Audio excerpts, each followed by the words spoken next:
welcome to Bendy, a podcast about being flexible and all of the ways that means. Thanks for joining us. My name is Andy Young, and I'm one of your deserted, companionless hosts. Joining me as always is our other deserted and companionless host, Beth Martin. Beth, a pleasure as always. What's Prepare to be sad, everyone. You're welcome.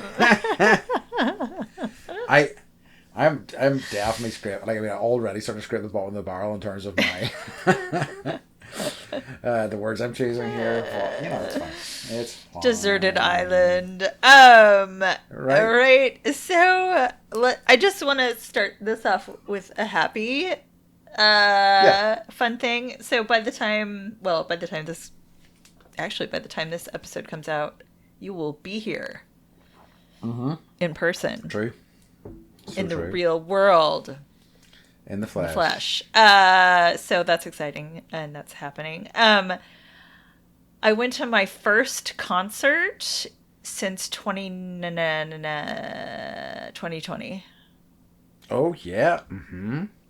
And I went. I took my daughter to see Pink for her 10th birthday.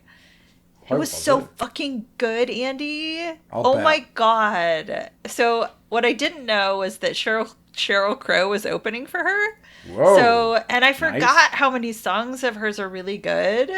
And I was just like, true. oh yeah, I know, like, you know, the one song that everyone knows, which is the Soak Up the Sun or whatever. Something about sun. Yeah. But it's like every song I was like, I know the words to this. I know the words to this one too. So apparently I was more of a Sheryl Crow fan than I knew. And Harper was like, I'd like to listen to her music more at home. So now they're in the pool listening to Sheryl Crow, which I don't think is a bad thing. But her, like, Pink is so fucking good at what she does. And like,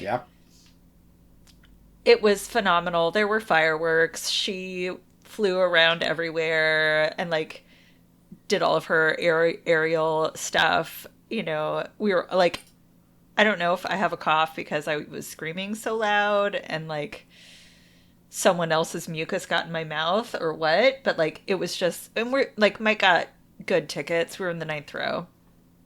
Nice. So nice. it was really good. It was an outdoor stadium. So it was just like, you know, it's nice being outside, and we got all dressed up and wore all of our sparkles and glitter. I'll send you a picture. And then that night, like, we stayed in a hotel. So like, and Harper was great. We got there at around like 6, and then around 10:30, she was like, "There's so much vibration. Can we go home?" And I was like, "Sure, you know, no problem. Let's go." So we walked out, but where our hotel room was, we could still see and hear. So we opened the windows and we got in our jammies and like just sat by the window and like screamed out the window, and like it was really sweet. It was really sweet. We had a really good time. So It's nice to love it. I did, like, in terms of like, do you know what golden birthdays are? Okay, so this is like new to me, kind of like Elf on the Shelf, which I don't subscribe to. So it's the day you were born, and like when you turn that age, that's like your golden birthday. So she was born on the 10th and she turned 10. So that was like her big golden birthday. Okay, interesting. So what day were you born? 26. Okay, well, you've already missed the window on that, but I know. So you can celebrate anyway, I guess. Right. But it's like for kids now, it's like, or anyone, the world, it's like a big deal. So I missed the window. I had no idea. I was also born on the 10th, so I missed it. But she was like, "It's my golden birthday," and I was like, "Well, I gotta fucking do this shit right," and I did. I rocked it so fucking hard.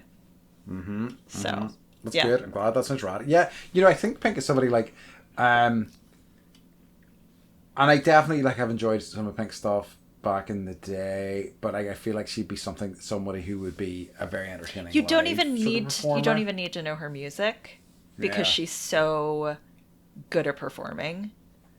Yeah, I'll bet. And it was really what was interesting too.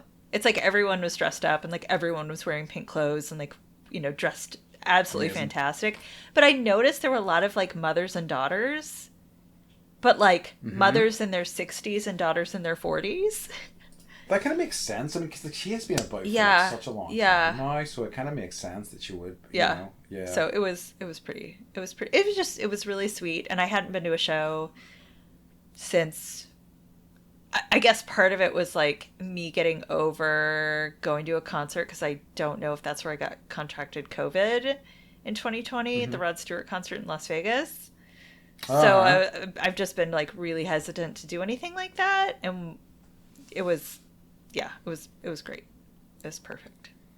That rocks. I love it. So I didn't ask. No one cares. Wow! Holy shit! What's the crack with you, my friend? Unbelievable. I know. I'm not telling now. I don't want to say anything. I'm just going to sit here with my arms folded for the rest of this podcast. I'm only joking. Andy walks out. Yeah, I know. I'm done. I'm gonna put a dog on instead, which is probably more entertainment. That's like Beth and a dog doing the podcast. Anyway, so I do actually have 2 dogs staying with me at the minute. That is not the crack though. So 2 things. Choir started back up properly last week, which is great. And really lovely to see. We have like a load of new faces, but like sometimes, I mean, like, you know, based on the 2 terms that we've had, the first sort of day there can be odd at times, like in terms of like you're not too sure how many people are going to stay, how many people are engaged, but like all the folks that came along, the newbies, were keen to keep coming back. Sometimes they just come for a taster to see if it's their vibe, you know, but they were all excited to come back for more. So I think we're already starting strong this year. We had, I think, 53 people, which is amazing for the first night. So it was a really strong start. So it was lovely to see, and just lovely to hear everybody singing together again. You know, like, I mean, figuring out new songs and stuff, but it's always lovely. It's such a good group of people. I feel lucky that I got to sit on a rehearsal. Yeah. It was really nice. It was really nice that you were able to be there for it. And you got it at a really good time because it was close to the end and they were really good at the songs. They were. Yeah. They had them all locked down at that point. So the other thing that I really enjoyed was I went to see Speak No Evil. I also went to see Beetlejuice, but I want to talk about Speak No Evil. James McAvoy is such an effective, like, a sociopath. I heard it's so like a comedy scary movie. No? I don't know if it's comedy. Or like the way he acts, you're kind of like, aha. No. Like, kind of. Like, he, like... I love me some James McAvoy. If you like McAvoy... I do. Like, and it's proper like Hulk McAvoy. He is massive in this. I wish he got more... Like, I don't know what his... I wish he was in more stuff. Yeah. Oh, you'll love him in this. He's so good in it because it's all him. It's the McAvoy show, and he's amazing in it. And but I really enjoyed it. Like, it was just a really kind of tense thriller. I don't see many movies in the cinema these days that are like that. Mm-hmm. I mean, so it was really quite refreshing, and it was a bit pulpy and a bit slocky, but it was good fun. So I very much enjoyed that. Can I? Beetlejuice. Just before you move on, one movie that I've had that feeling with is A River Runs Through It. Because the whole time I'm just like, that hot Brad Pitt, he's going to die. Like, at some point, this is where the story's going to go. And so the whole time I'm just waiting for him to die, and then he died. And I was like, okay. So that's not how most people saw that movie, but for me it was like so tense. A lot, yeah. Okay, Beetlejuice.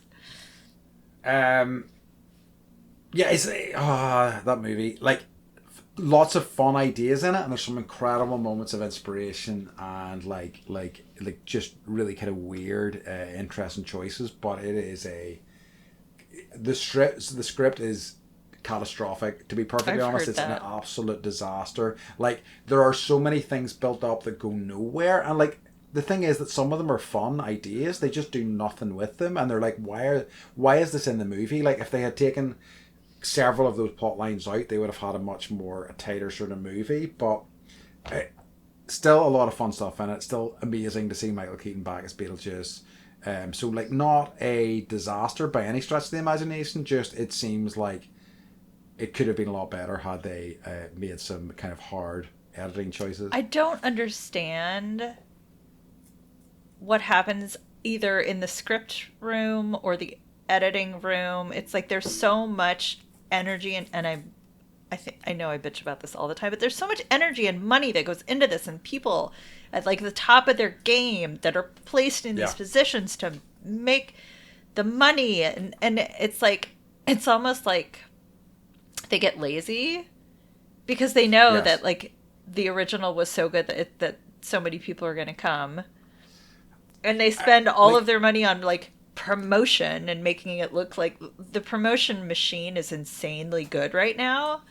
Like I remember with the Barbie movie, them like building a Barbie house, an actual Barbie house that you could like rent through Airbnb, and then like Ken took over for the day, and that was the whole thing. And so it's like they've got it with promotion, they've got it with nostalgia cash grab, they've got it, you know, with like picking which movie to like either remake or make a second one.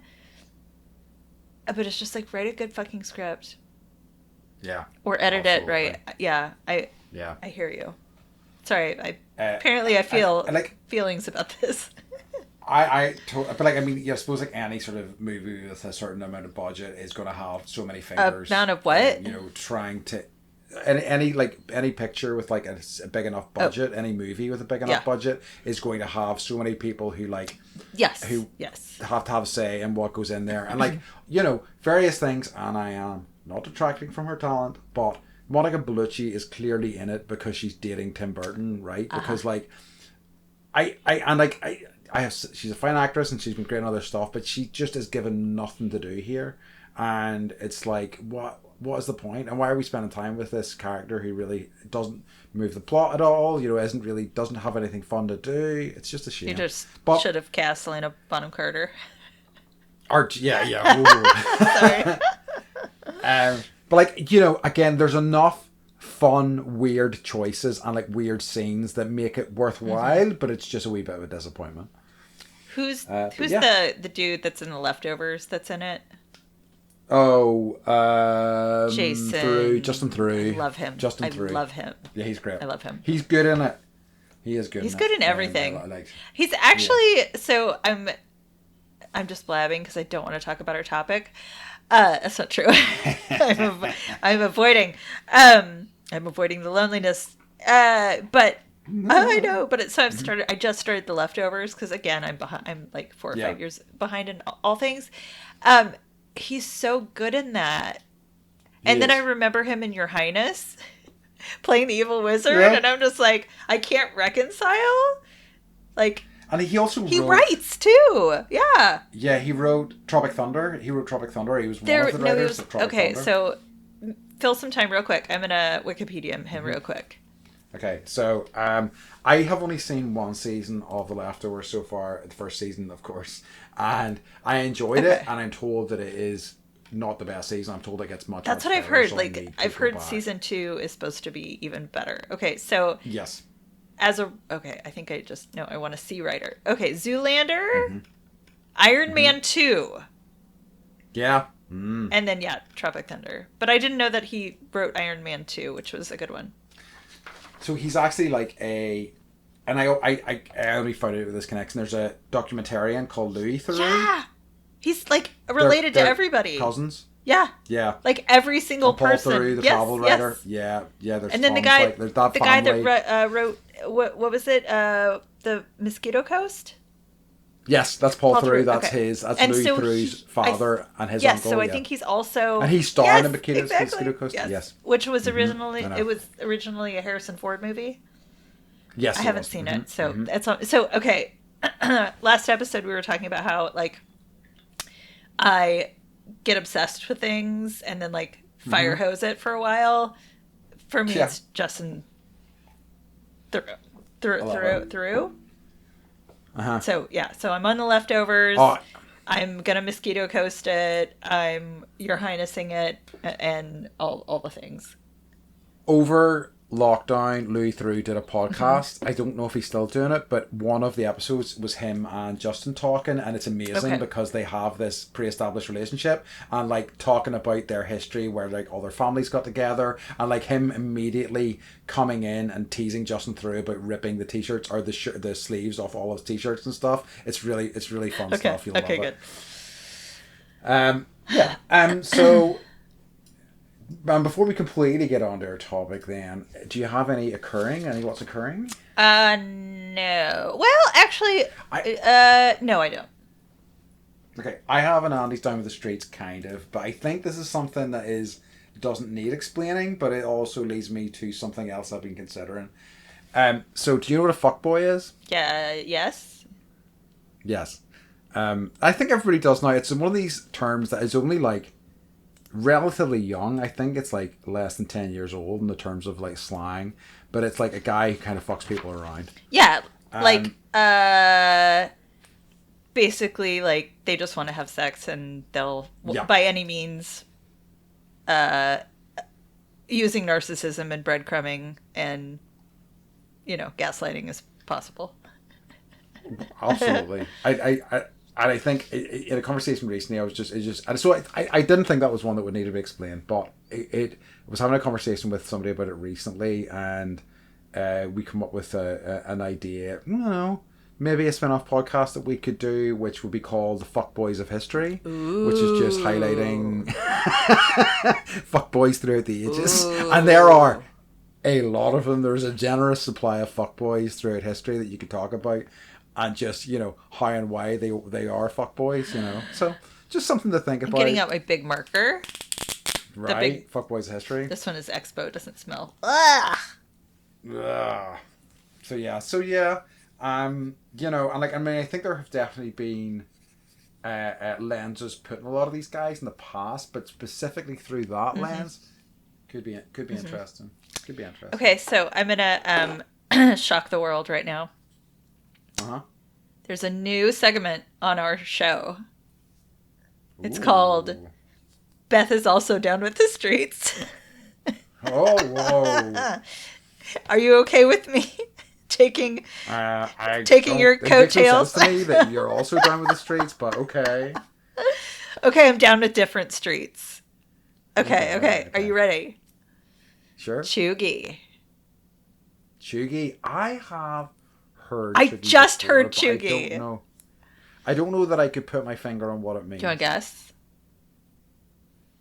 Is it like crusty? Like if somebody was a bit gross and like hippie almost would be cheugy? No. Am I close? No, you're so incorrect. No, it's more like people who are. It's you spell it Cheugy, but you pronounce it cheugy, and it means like someone who's out of date or is trying too hard. Okay. So I'm reading a book right now, and she keeps referring to like cheugy boss bitches, and I'm like, what does that mean? What does cheugy mean? So I had to Google it, and now you know. I like it. Okay. Cheugy boss bitches are apparently out. I mean, yeah, fuck those guys. They sound like basic bitches. Yeah. Possibly. Yeah. Okay. I love it. Okay, I like it. That's a good one. Yeah, I have definitely heard that before, but I did not know the meaning of it. Awesome. You're welcome. I you're coming to America, so you got to know these things. That's true. No, but as you know, I'm just gonna really play the Irish up when I'm out there, so I'm not gonna be using any American terms. I'm just going to be saying like begorra a lot and top of the morning to you. Perfect. See people and things. They're gonna say it back. They're gonna be like, "Oh, you're from Ireland. Top of the morning to you." Yeah. Well, is that how you say it over there? It's so cute. Etc. I love it. Look, I am glad. I'm glad we're having a good time now, Beth. I know. I think this is a good. We will. This is not going to be. We're not going to be cheugy about this. We're going to have a nice time. We're not going to be cheugy about it. We're going to have a nice time with this topic, I think, because it is a topic that affects all of us, I think, in some ways or another, and that is loneliness. I think about calling this episode just "So Lonely," So lonely. Or is that too I much? I think loneliness. Loneliness is Yeah. fine. Okay. Yeah. So yeah, we're just going to talk about loneliness. You know, it's something that affects us all. And I think it's an interesting one because I think that the kind of standard definition of loneliness is kind of out of date a little bit and not super relevant. So I think there's a lot for us to kind of get our teeth into I here. agree. I was having a hard, like, as I was working through this, I was having a hard time differentiating between depression and loneliness. Because Mm-hmm. a lot of times it's hard to separate them. That's a good So I point. just Yeah. didn't. Yeah. I think it all is tied in, you Right? know. And, you Mhm. know, maximum effort over here. So, Absolutely. In terms of torturing right? ourselves. Right? I love it. So, yeah, Yeah. are you lonely often? Yes. Frequently, I would say. I think that you know, and I think that this is a concept that's hard to get over to some people, and I am very happy that they find this hard to understand. But like, I am, you know, somebody who can feel lonely in a room full of I wrote people, sort I of wrote thing, that you know. down. I wrote that down. And like, I have had friends when I've been like, I'm really lonely, and they're like, what do you mean? You've got so many friends, and I'm like, yes, but you know that does not, those things don't necessarily like overlap. I mean, like, don't get me wrong, it fills me up spending time with people. Do you know what I mean? Like, you know, it does my heart good. It really, I am a better version of myself when I'm with people, especially with people that I am close with and have a probably better understanding of my like internal shit, you know, but it definitely is something that is persistent for me. It's interesting, I think, because I have small children Mm-hmm. and not yeah, I'm never alone, like Yeah, ever. Like even in the true. bathroom, like literally, I'm never alone unless they're in school. Hey. Yeah. And you know, and my husband works from home, and so when he's like on breaks, he wants to come out and like chit chat and catch up, and like sometimes Yeah. I'm just like, everyone just like leave me alone, kind of like Yeah. I don't have my like the kids have their own rooms. My husband has his own office. I don't have my own room.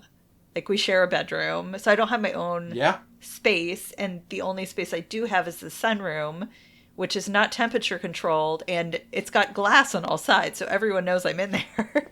So it's not like I can Too hide. true.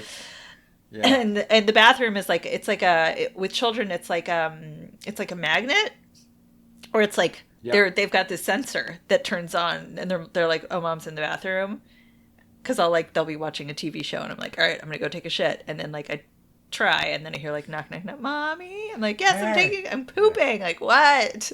Like you know, whatever. So all that said, I'm less lonely than I used to be. Uh-huh. Um, I used to not like being alone, and it was when I was single and living alone. That was really a hard time for me. Yeah. I would fill my calendar to like the extreme side of, Yeah. you know, overdoing it. Yeah. Um, yeah, and I also don't like it when other people are alone or are lonely. And I remember even being a kid and being like, you know, like my mom and my sister and I were all going to go do something, but my dad was going to be by himself, and I was like, "No, like I'll stay with you because you'll be alone." And like that was Yeah. like the worst thing in the world to me, and so that sort of like carried over from childhood probably. Yeah. So, That's yeah.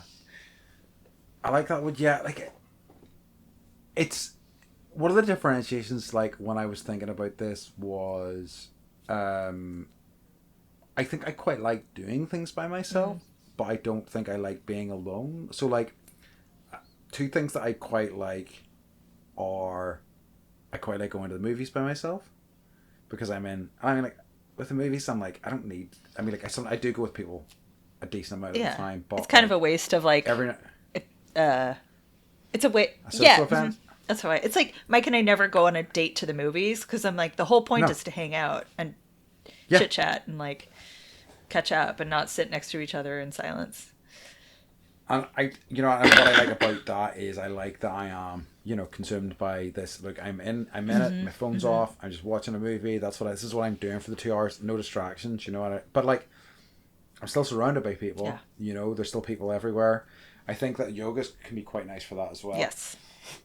It's why I like attending classes because I still have the energy of people being around me, but I don't necessarily have to like interact with them and stuff like that. As time has went on with the studios that I go to, or the studio that I go to predominantly, there are more people that talk to me, and it's a mixed bag. I like it most of the time, but some days I just go in and I'm like, I don't want to fucking have a conversation with anybody particularly. I'm just not in the headspace for it, and you have to be like, grit your teeth and just be like, yeah, okay, tell me more about It's your holiday. interesting. Well, I don't have a yoga studio here because we don't have a yoga studio here. It's like if I want one, I have to start it basically. But like in the States, most classes I would go to when that was a thing and it was available, like it's not a chit chat kind of thing. Yeah. And maybe it's like small town versus America, small town Northern Ireland versus America, but like you go in and you stretch and you close your eyes and you meditate and like no one bothers you kind of thing. So it's like that always, which is weird to me. Yeah. But I think I think that's what I maybe need to just when I get over there start a yoga Basically. studio. I was gonna say class, Yeah. but let's just go for studio all the way. I love it.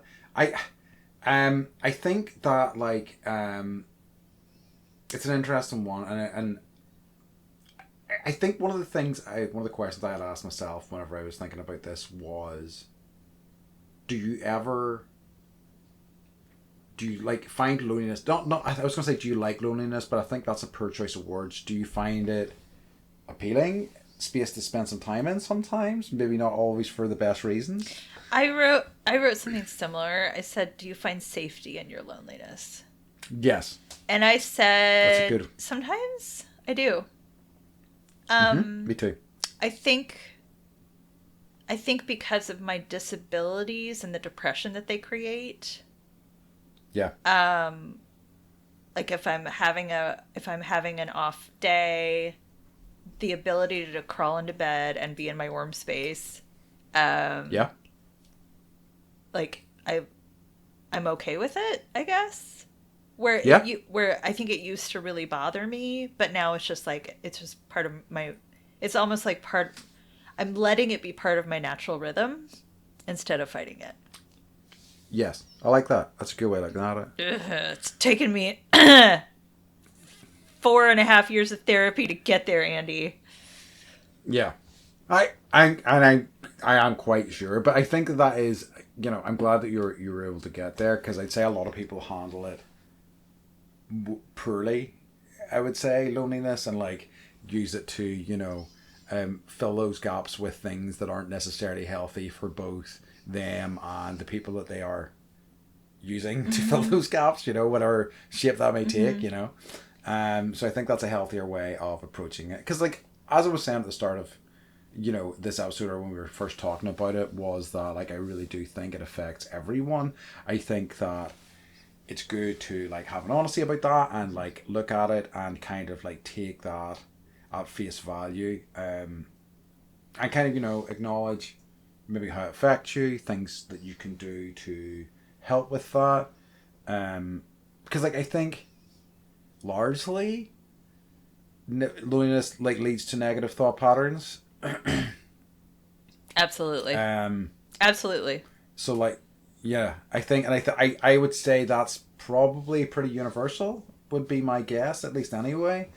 Um, but I just don't think that, like, it's one of these other, one of these sort of things that I feel like sometimes gets lumped in with, like, if you feel lonely, it's a weakness. I certainly talk about this from a male point of view, whereas anything like that that's fear based, or not, if it Mm-hmm. is even fear based, is a weakness. But I think that accepting that it is something that's going to happen to all of us, and taking that head on is a healthier way to process it. Yeah, and I think, Even go ahead. no, I say even if it sucks It does, sometimes. and I it was does, gonna say, and I'm not trying to say it doesn't suck. There's so much suck to yes, loneliness. I hear you. And like I've, I've, we've talked about, like, how, I was bedridden for 2 years. And Yeah, that amount of loneliness was more than I needed. Um, and I think we don't. It's almost like, I don't know. It's almost like there's some sort of like collective amnesia that's happened around the pandemic.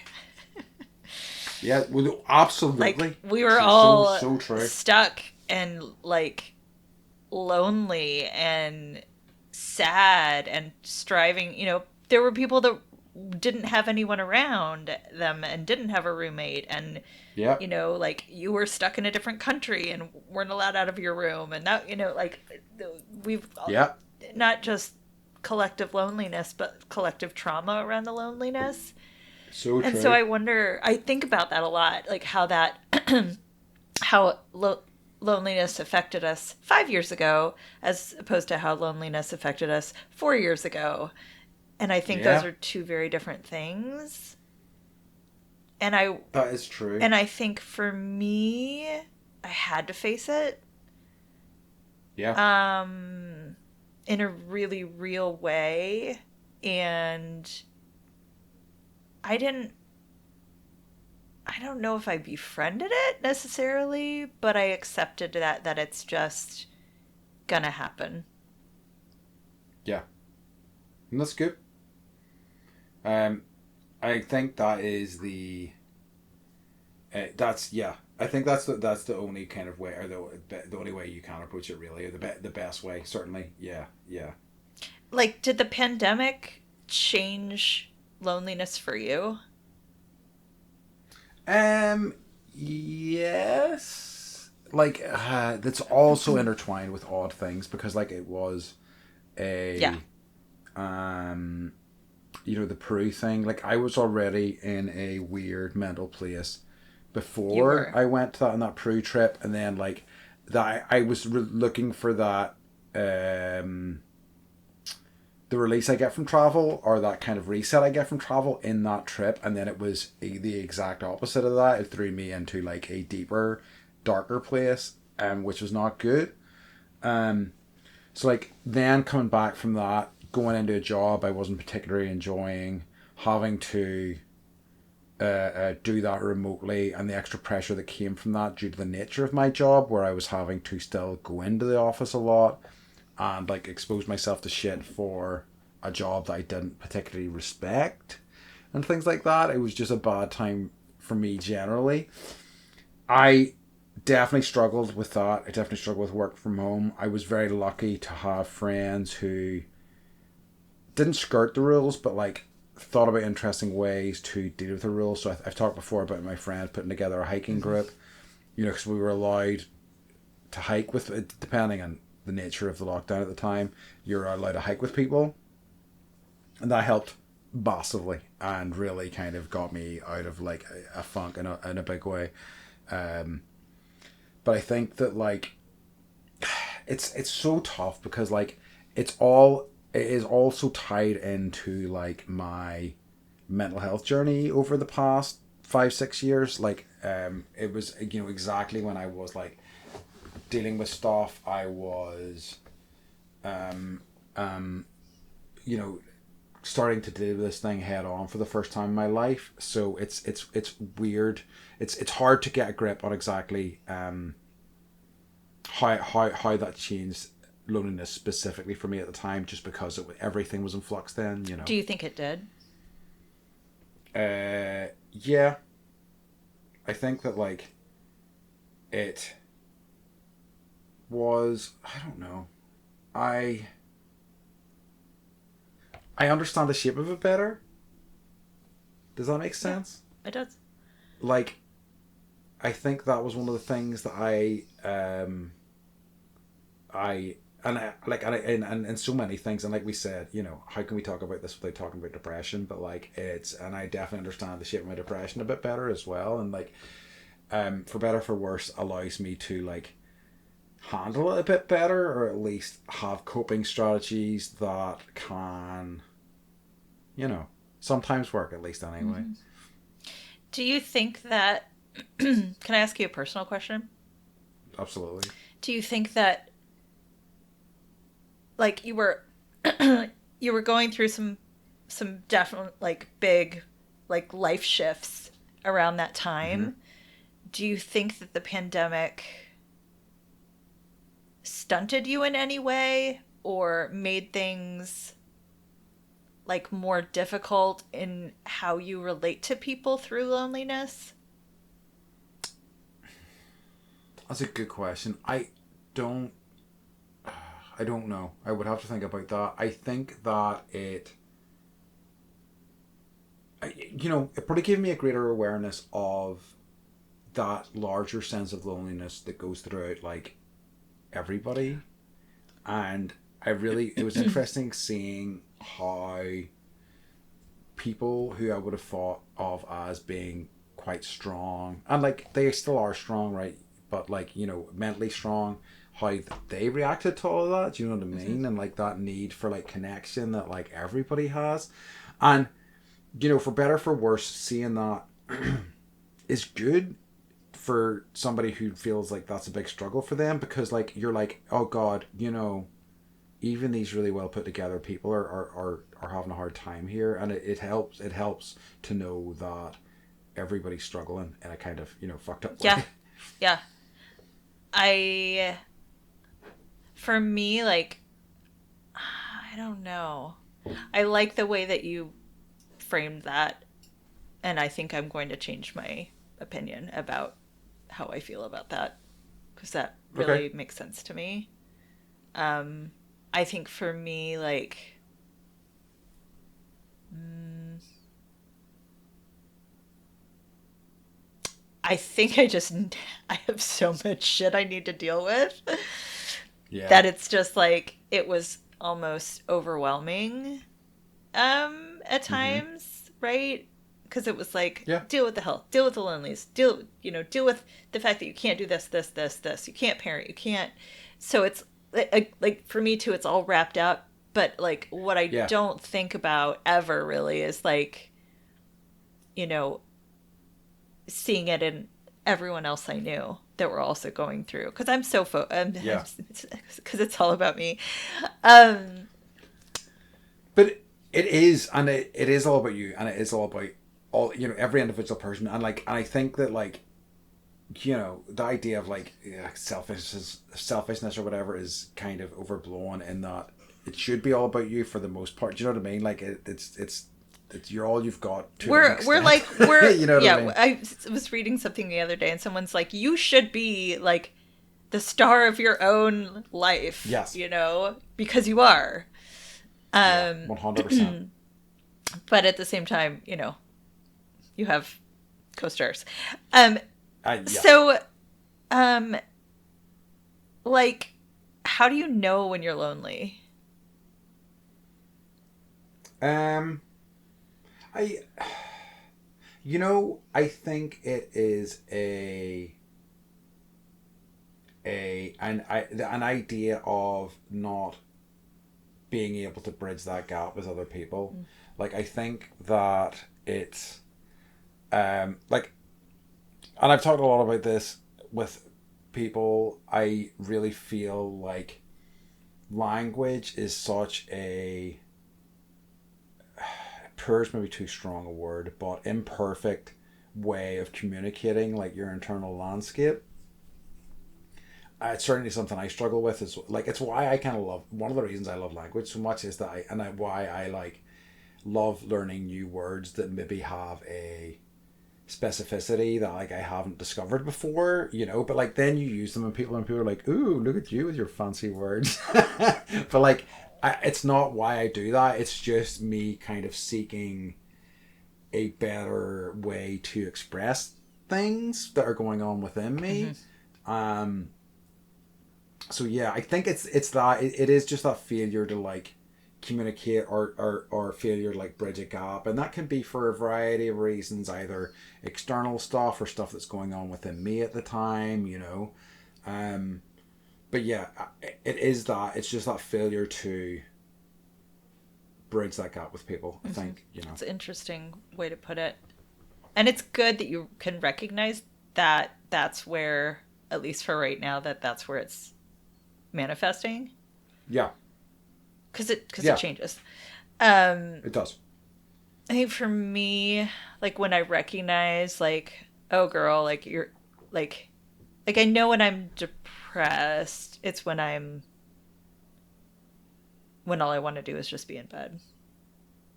Yeah. And it does bring comfort, but then I start feeling sad, feeling like, you know, oh, you're not responding to texts. Oh, you're not, you know, reaching back out to people, or you're not reaching out to people. You haven't talked to this person. And then I'll start being like, okay, like attack the loneliness. Like tomorrow sometimes I'll have to make a list of the people, like text blank, text blank, text blank. So I will check that box and start the conversation going.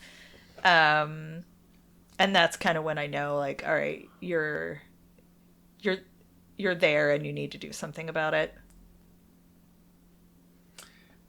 It's, yeah, I think I think I do the same. Or like what I do is, whenever I have a bright spot, and they do sometimes happen, you know, that's when I will be like, right, I'm going to blitz all this shit. I'm going to organize some stuff. I'm going to reach out to these people.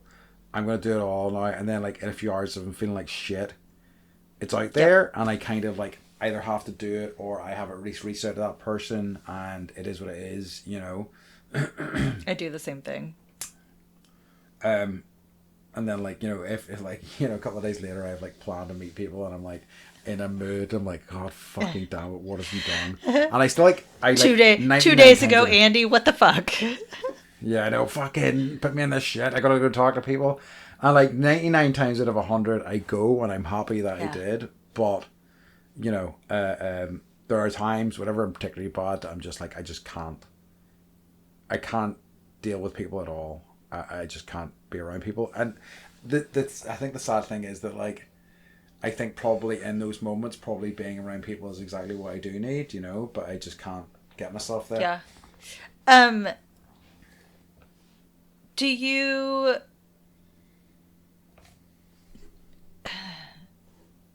Does social media make you more lonely or less lonely? What, so much more lonely. How come? Because, like, you know, with social media, I know the logic of social media. I know that everything I'm seeing is a curated form of their life. But I can't help but, like, see other people in relationships and things like that, and, like, not feel a twinge of sadness, and then, you know, leading to a spiral where I'm questioning my inability to get that, you know, not necessarily, like, correct or helpful things, but like spiraling down that way. And also like I, you know, get twinges of, oh, why wasn't I invited to that thing a little bit? Sometimes I've got to say, I don't really care anymore. I know that like I have a better attitude about that generally, which is I'm kind of like, if I wanted to go to something, I know I could just like reach out to a friend and ask them to go, and they would like, again, the vast majority of the times go, yeah, of course, would love to have you along, come on ahead, you know. So like I'm definitely better with that, but like you know, that would be something that would really bother me before, back in the day. But like, yeah, so I've definitely managed to stop some of that. But yeah, those are the kind of various elements that particularly make me lonely. Mm-hmm. I would agree with that, and I think, I think, I think it's, I think during. I'm just going to keep talking about the pandemic because it was a real thing that happened, Yeah, and it kind it's of it important. triggered something in me to face all this shit around loneliness. But like, I think I don't know. I don't think it's helpful. I don't think it makes me feel any less lonely. I do feel FOMO. I do feel Mm-hmm. sometimes excluded. I've deleted my whole Facebook because I just couldn't Yeah, even deal. And then I built it back with the people that I actually know. yeah, Um, and, but it's still not, uh, it still doesn't make me feel good. yeah. I like. I mean, the thing is that like it's kind of designed for Yeah. that. Like that's kind of the point of it because like it's to make you feel like less than, so you will like buy stuff that's advertised to you and things like that. I mean, one of the things that that kind of blew my mind about um like advertising and things like that was the discovery in like, and it was maybe what 40, 50 years ago now, that like sad people buy more things, and that like how at that point we didn't all collectively agree, well, clearly we cannot do this is horrible, how can we not, we don't want to make people sad, but instead fucking really ramp that up, really make people feel like they are missing out on, you know, friendships, glossy hair, amazing products, things like that, that just, and like if you have these things, they will complete you and make you happy or make you feel less lonely. Yeah. And like that is like, all media is replete with stuff like that, Yeah. and it's really fucked up. So I've been, if for 3.5 weeks, I've had you to talk to, and I've made a Yeah. couple of phone dates with friends, but just been really trying to keep COVID away from everybody else. Mm-hmm. So I haven't been able to talk to Mike. I'm just trying to parent the kids and get through each day. And I'm like not showering, feeling bad about myself, Yeah. wearing the same clothes 2 days in a row or more. Cause like, why the fuck not? Like, who fucking cares? Yeah. And like yesterday, I'm like, God, I feel really like, I feel lonely. I feel shitty about myself.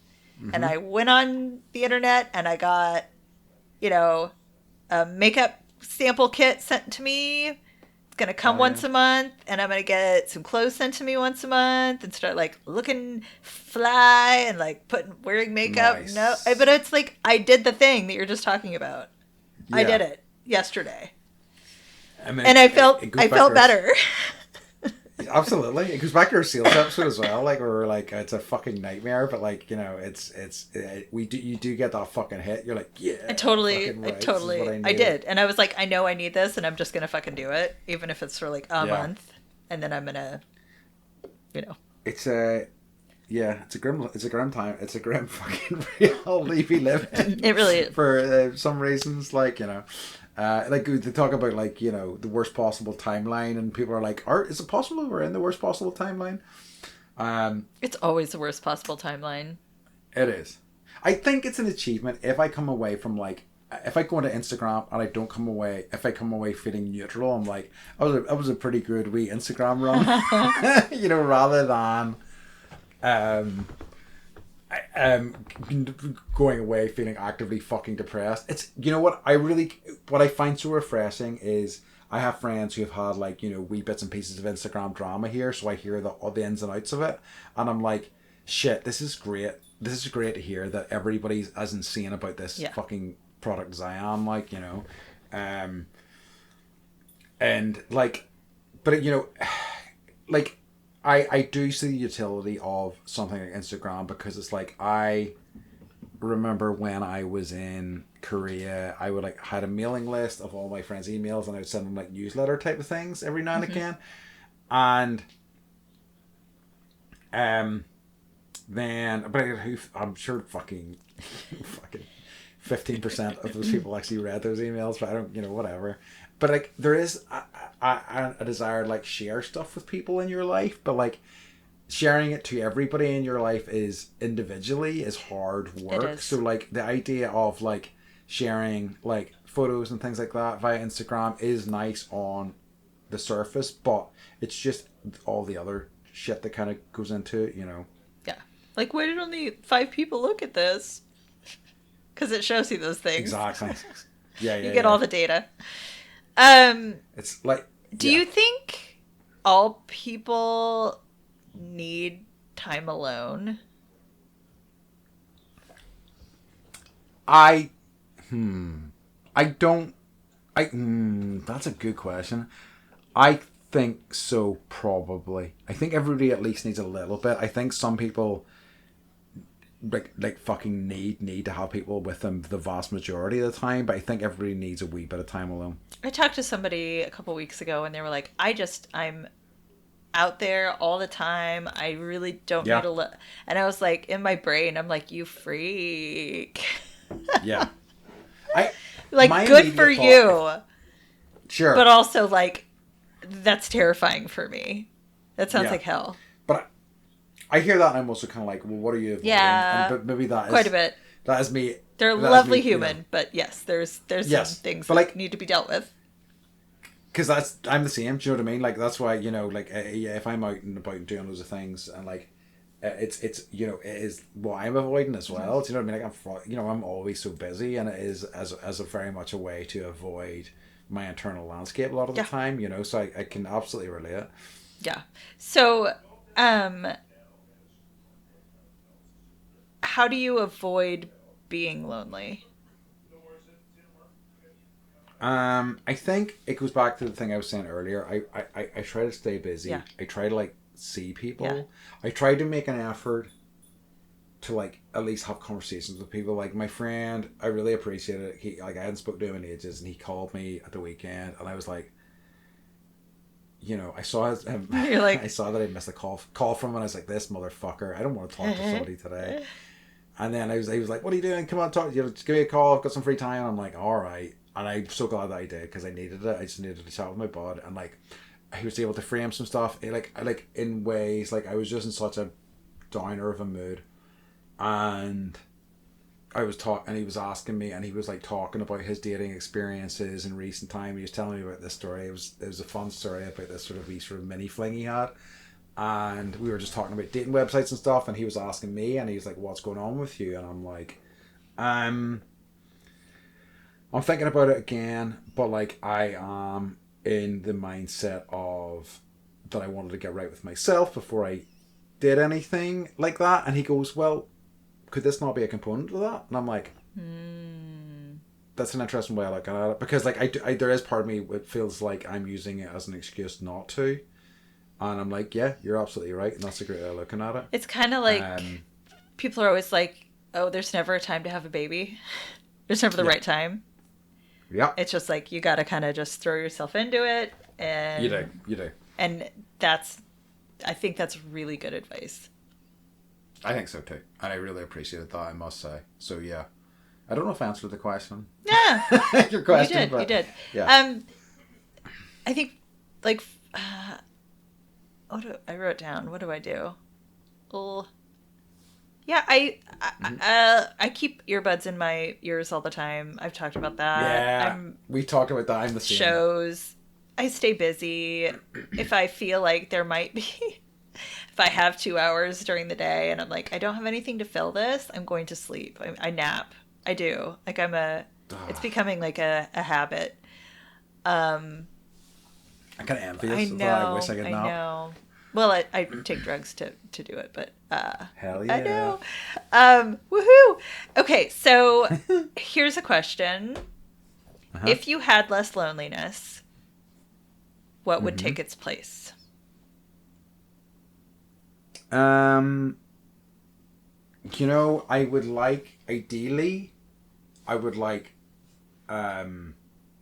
creative pursuits to take its place.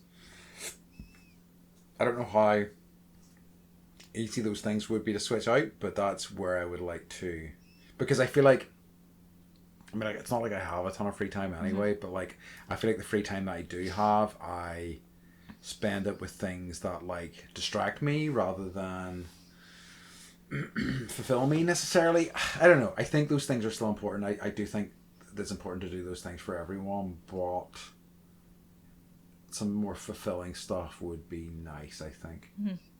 What about you?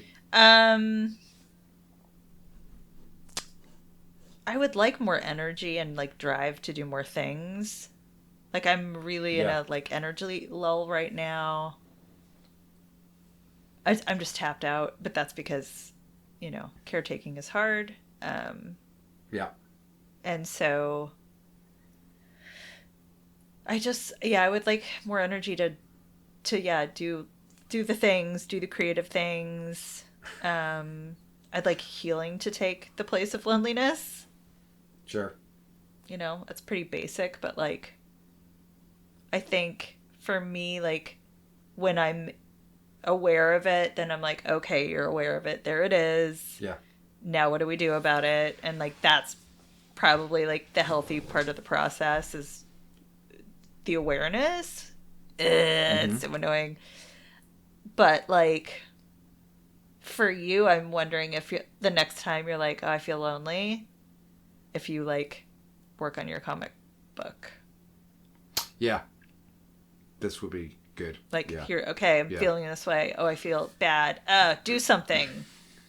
Yeah. With that. That's what I would like to pour my energy into. I mean, you know, I do think that like I have, you know, this podcast, obviously, the choir, I have poured sort of creative parts of myself into that, and I am happy that some of those things are taking flight, you know. But yeah, I definitely there's I think there is more that I would like to do, and I think yeah, that would be good. That would be ideal, you know.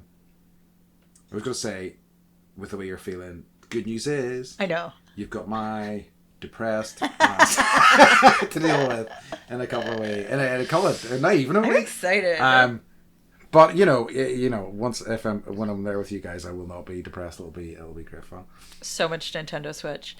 So much sunshine. Yes. So much. Oh, yeah. It's gonna be somewhere between like the 80s and 90s Fahrenheit. We unbelievably, after it being cold as fuck at the end of August, have had quite a nice few weeks here. It was beautiful today, so who knows with this country. So yeah, it's true.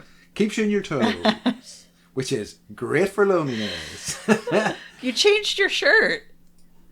I did change my shirt. Yeah, well, that's what I was. Beth got a real gun show in the last episode. Yeah. I was like, I don't think I've ever seen your arms before.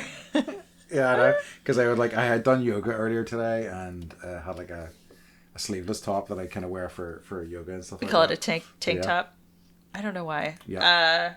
Okay, so fuckboys of history, huh? Yeah, fuckboys of history, then, folks. In conclusion, loneliness. The answer is fuckboys of history, the podcast. Finn, the That's end. A really good idea for a podcast. It's so good. I like it. Oh my god, we're giving these ideas away for free. Like, I know, we should really copyright this or something like that. If anybody does this, like, fucking kill your ass. I mean, I'm not actually gonna kill your ass. No, he'll hug you. Yeah, I probably will. I'll be like, congratulations on doing it, you bastard. But yeah, I think, I mean, like, you know, we've come to the end of this topic, I think. Is there anything else you want to say on it? Or wait, I think it's just like, it's an ever present thing. And I think, you know, I'm really bad about being on social media too much, I think. And yeah, I'd like to reduce that and see if that helps my loneliness. And I apologize to everyone that I've just been in a slump and I have not responded to texts, and I will, I'm getting some concerned people that are like, haven't heard from you. Yeah. So I'm fine. And I will respond to everyone. Yeah. So. It's just right. Just right. Respond when you can. Okay. Shall we move on to our favorite bit in the whole world. Everybody's favorite. You know, after a loneliness I know, conversation. right? What's been bringing you joy this week? Sorry. My My lonely heart. My lonely heart, yeah. I think so. I took Harper out to dinner for her birthday, and we were like literally like right across the street from the stadium, which is where the San Diego Padres play, and it's like I parent more than I hang right now. So it's like, get this done, do this, make sure you're fed, have you been bathed, like la la la. But like just sitting and sharing a meal. I don't even know what the conversation was, but she started laughing so hard she like was like sobbing, crying, and then I started too. Amazing. So we were just like sitting, but we were like sitting on the street.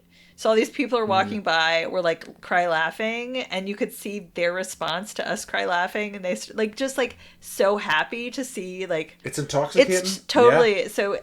It was that moment of joy, and I was like, amazing. I don't think I've ever seen her cry laugh before, so I think it might have been her first cry laugh ever. So good. I know, and I was there for it, and it gave me so much joy. So love it. That sounds awesome. What about you? Yeah, I think like, you know, and it was why I had the start of the episode was lovely seeing the choir back together. You know, it's like such a, you know, I know a lot of these people now. You know, we have people who love the choir, like really friggin' love it, and are keen to let me know, and like, you know, tease me about stuff, and like, you know, are trying to get me to sing and things like that. So it was just kind of nice to be in that atmosphere again. You know, like it is stressful, but like it is lovely to see that all back together. And you know, occasionally let myself, as I've mentioned before, take some pride in the fact that it was like, you know, a lot of the reason why it's happening is because of me. Yeah, it is Yeah, pat yourself on the back, my friend. Thank you. I'm literally doing it right so now. am I, just because I like to do it. Well, Beth, that's stolen valor, isn't it? Wow, unbelievable.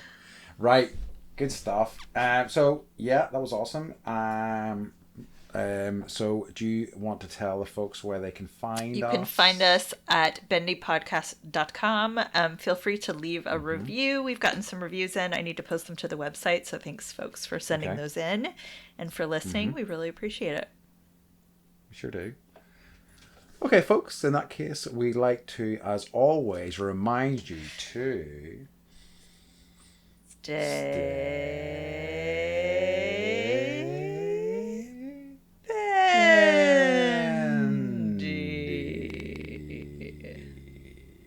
That was a good ohm. Yeah. Good ohm. Yeah. Love you guys. Yeah. Love you. Bye. Bye. Bye. Bye.